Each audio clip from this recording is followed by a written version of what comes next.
இன்றைய வேளாண் தொழில்நுட்ப பகுதியில் வெற்றிட உணவு சிப்பமிடல் குறித்து மதுரை மாவட்டம் சமுதாய அறிவியல் கல்லூரி மற்றும் ஆராய்ச்சி நிலைய உணவு அறிவியல் மற்றும் ஊட்டச்சத்துத்துறை இணை பேராசிரியர் முனைவர் எம் இளமாறன் அவர்கள் தரும் தகவல்கள்.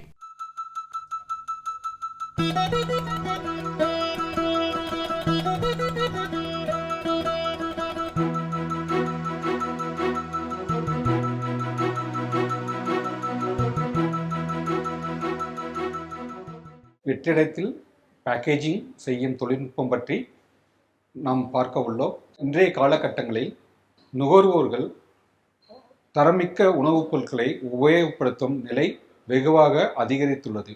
காரணம் என்னவென்றால், உடல் நலன் கருதி நுகர்வோர்கள் அதிக தரமுள்ள உணவுப் பொருட்களை விரும்புகிறார்கள்.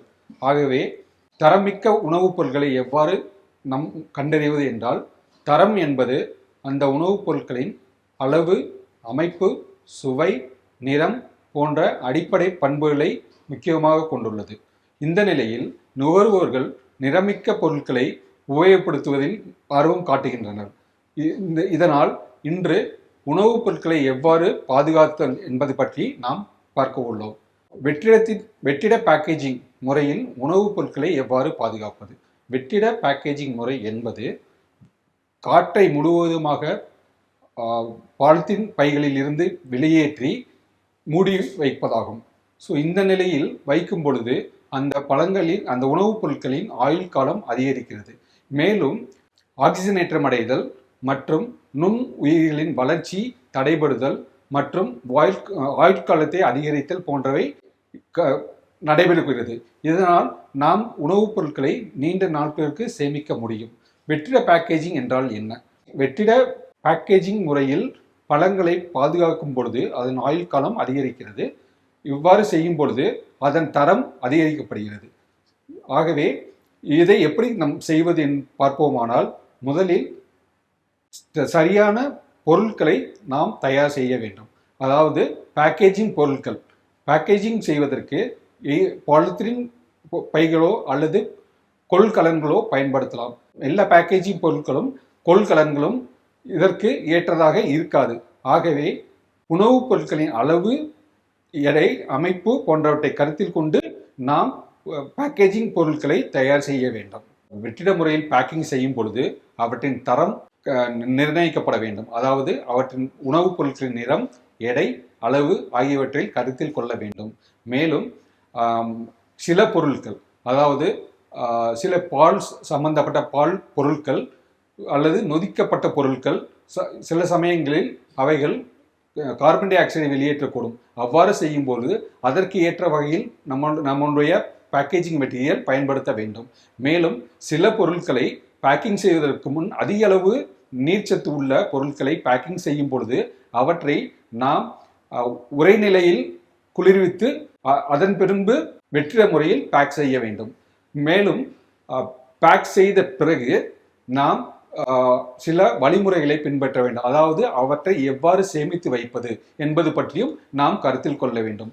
சில சமயங்களில் சில பொருட்களை நாம் சாதாரண வெப்பநிலையில், அறை வெப்பநிலையில் வைத்து சேமிக்கலாம். சில பொருட்கள், அதாவது காய்கறிகள், பழங்கள் மற்றும் உணவுப் பொருட்களை நாம் குளிர்நிலையில் பதப்படுத்த வேண்டும்.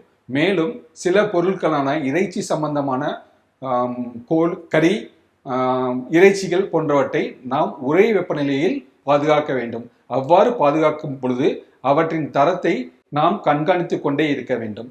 மேலும் வெற்றிட முறையில் நாம் உணவுப் பொருட்களை பதப்படுத்தும் போது அவற்றினால் ஏற்படக்கூடிய நன்மைகள் என்னவென்றால், முதலில் அவற்றின் ஆயுள் காலம் அதிகரிக்கப்படுகிறது, ஆக்சிஜனேற்றம் அடைதல் தடைபடுகிறது, மேலும் ஈரப்பதம் இழப்பு குறைக்கப்படுகிறது, எடை குறைதல் தடுக்கப்படுகிறது. இவ்வகையான நன்மைகளை கொண்ட வெற்றிட முறையில் பேக் செய்யும் தொழில்நுட்பமானது உணவுப் பொருட்களை அதிக நாட்களுக்கு கெடாமலும் மேலும் அதிக சத்துக்கள் வீணாகாமலும் தரம் குறையாமலும் பாதுகாக்க பயன்படுத்தப்படுகிறது.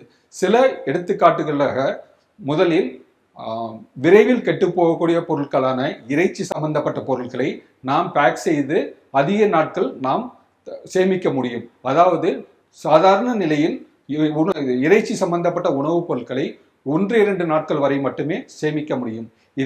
இதே போன்று நாம் வெற்றிட முறையில் பேக் செய்து உறை வெப்பநிலையில் சேமிக்கும் பொழுது அவற்றை 1 முதல் 2 வருடங்கள் வரை நாம் சேமித்து பயன்படுத்தலாம்.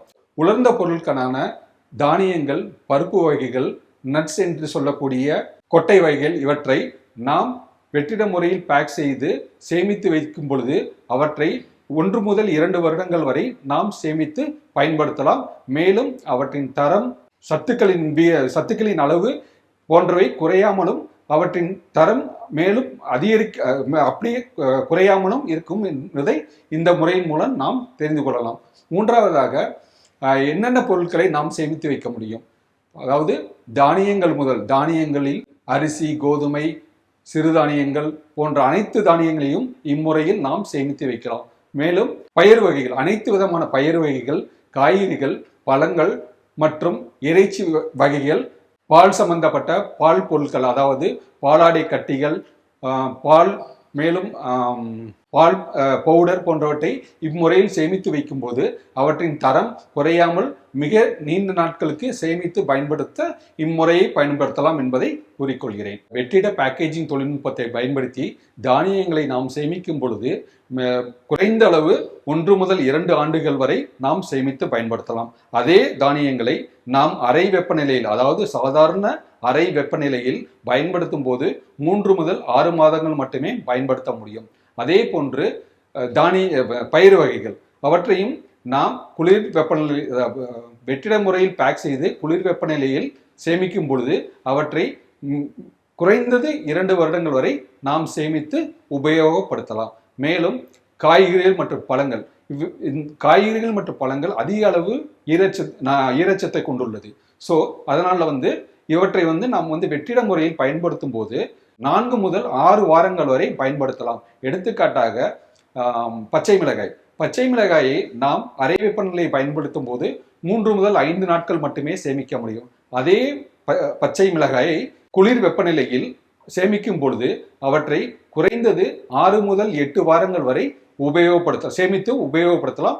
அவற்றின் நிறம், அளவு, அவற்றின் பண்புகள், தரம் எதுவும் மாறுவதற்கான வாய்ப்புகள் மிக மிக குறைவு. இறைச்சி வகையிலும் அதிக அளவு நீர்ச்சத்து உள்ளது. ஆகவே இறைச்சி வகைகளை நாம் வெற்றிட முறையில் பாதுகாக்கும் பொழுது நாம் அவற்றை உறை வெப்பநிலையில் சிறிது நேரங்கள், அதாவது குறைந்தது 6 மணி நேரங்கள் உறை வெப்பநிலையில் வைத்து அதன் பிறகு வெற்றிட முறையில் பேக் செய்து உறை வெப்பநிலையில் சேமிக்கும் பொழுது அவற்றை குறைந்தது 1 முதல் 2 ஆண்டுகள் வரை நாம் சேமித்து பயன்படுத்தலாம். அவற்றின் நிறம், சத்துக்களின் அளவு குறையாமல் அதன் தரம் அப்படியே பாதுகாக்கப்படும் என்பதை இந்த தொழில்நுட்பம் மூலம் அதிக அளவிலான ஆராய்ச்சிகள் நிரூபித்துள்ளன.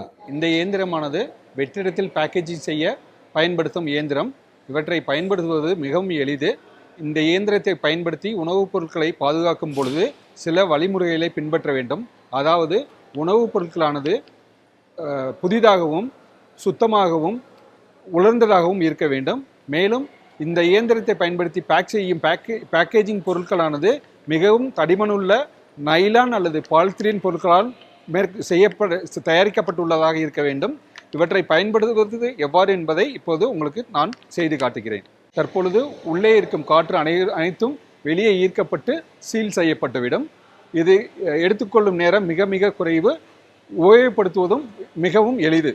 இவ்வாறு நாம் செய்யும் பொழுது இவற்றின் சேமிப்பு காலத்தை அதிகப்படுத்த முடியும். மேலும் இவற்றின் நிறம் மற்றும் சத்துக்களின் அளவு குறையா வண்ணம் நாம் பாதுகாத்து அதிக நாட்கள் பயன்படுத்த முடியும் என்பதை இவற்றின் மூலம் தெரிந்து கொள்ள முடிகிறது. இவ்வாறு பயன்படுத்தும் பொழுது அனைத்து வகையான காய்கறிகள், பழங்கள், இறைச்சிகள், பால் சம்பந்தப்பட்ட பொருட்கள் அனைத்தையும் நீண்ட நாட்கள் கெடா வண்ணம், அதிக சத்துக்கள் குறையா வண்ணமும், அவற்றின் நிறம், தரம் பாதிக்கப்படா வண்ணம் நாம் சேமித்து அதிக நாட்கள் பயன்படுத்த முடியும் என்பதை இவற்றின் மூலம் நாம் தெரிந்து கொள்ள முடிகிறது. மேலும் விவரங்கள் பெற முனைவர் எம் இளமாறன் அவர்களை 0934474731868 என்ற கைபேசி எண்ணில் தொடர்பு கொள்ளலாம்.